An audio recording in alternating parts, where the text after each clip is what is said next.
Evening and welcome. So today I'm going to be talking about Good Will Hunting, which is a phenomenal film.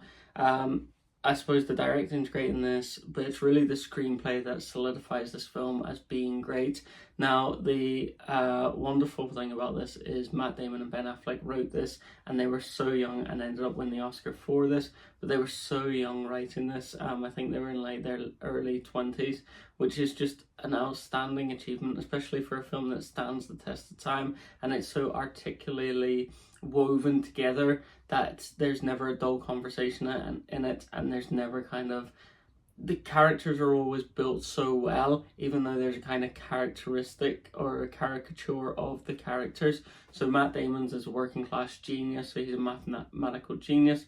We have Ben Affleck, who's a construction worker who just has a 9 to 5, just wants to go out with his mates, dick around, and then from Monday to Friday he'll just work his construction job. And then we have Robin Williams, the kind of troubled therapist who tries to help everyone but won't help himself. And then there's this maths, I can't remember, he wins the Field Medal, which is like the Nobel Prize. So the Nobel Prize for Literature, the Fields Medal is like for mathematic achievement. And he's very pretentious, he's very, looks over people. He talks about kind of like wasted talent for Robin Williams' character, what Matt Damon's character could be, how great he could be, and Robin Williams' character understands he doesn't want to go down that path, he just wants to be with his friends. And the reason why he wants to be his friends because they just take him for what he is, and he loves that thing, and if anything happened to him they'd have his back straight away. And we find out at the end of this film that Matt Damon's character has abandonment issues due to the way his father or father-in-law or mother's partner treated him, so he went through a lot of abuse.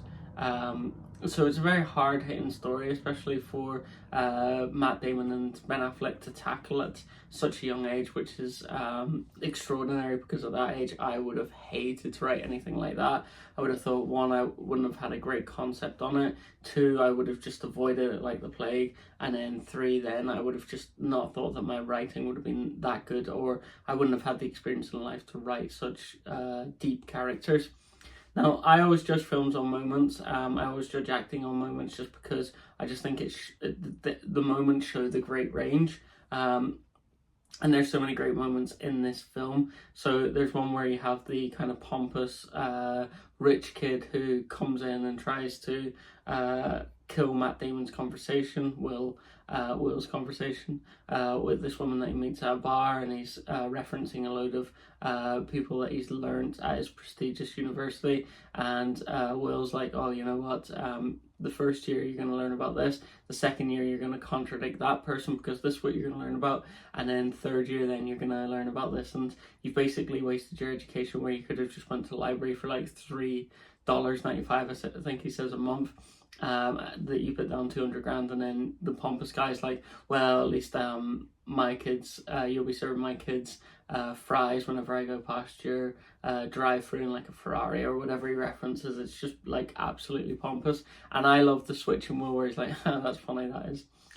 But if you want to sort things, we can go outside. And he's like, no, that's fine. And that's where I love the bit of like the character where he's just an absolute genius, and he can kind of outthink and I thought this person, but also brings in kind of the background of where he came from and where a lot of his mates have came from, where they will stick up for him at any moment and they don't need to ask anything. It's just like, yeah, we have your back. Great other moment is whenever he gets the girl's number, he knocks on the window of the pompous rich guy, and he goes, do you like apples? And your guy's like, what? I can't hear you. Do you like apples? What? I can't hear you. He goes, do you like apples? And he goes, yeah, I quite like apples. And he just slams the number and he goes, how do you like them apples? I got her number.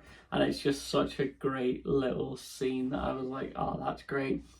Strong point of it is the therapy scenes amongst Robin Williams and Matt Damon. They are just absolutely beautifully constructed.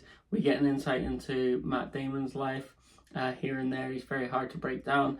We get an insight into Sean's life, who's played by Robin Williams, which is also very it's hard for the walls to be broken down, but once we get into that kind of safe space with them both, then it just is phenomenal to watch. It's two great actors just doing line for line, and you're just like, wow, this is just so comforting to watch because it's so brilliant the way they deliver their lines, and also you see the emotional kind of breakdown of it.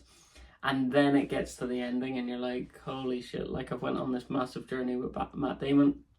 Will, he's been in a relationship with a girl, he knows he's a genius. What route's he going to go? He doesn't really want to be this person who wants to win the Fields Medal, which is like the equivalent of the Nobel Peace Prize.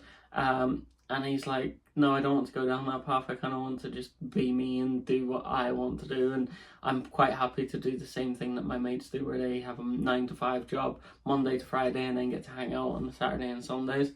And he goes through all this, and then eventually then we realise that he has abandonment issues, that he's been abused throughout his youth.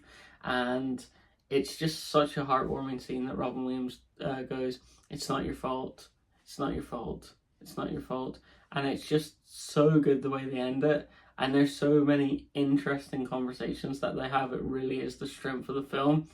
Now, whenever I first watched this film, I was obviously a big, massive Robin Williams fan, as you probably were, growing up in the 90s. I had Aladdin, I had Flubber, I had Mrs. Doubtfire, I had Jumanji. Just he was the kind of actor that all kids were drawn to because he was so funny, he was so charismatic, he just ran with it, and his mind was just so on the go that you were just filled with laughter all the time. And then when you see him in a film like this, it's such a contrast that you're like, wow, what a great actor. But no, fully recommend Good Will Hunting. I think it's one of my favourite films, to be honest, and it's especially a lovely film just to cozy up and watch too. So I definitely recommend watching it.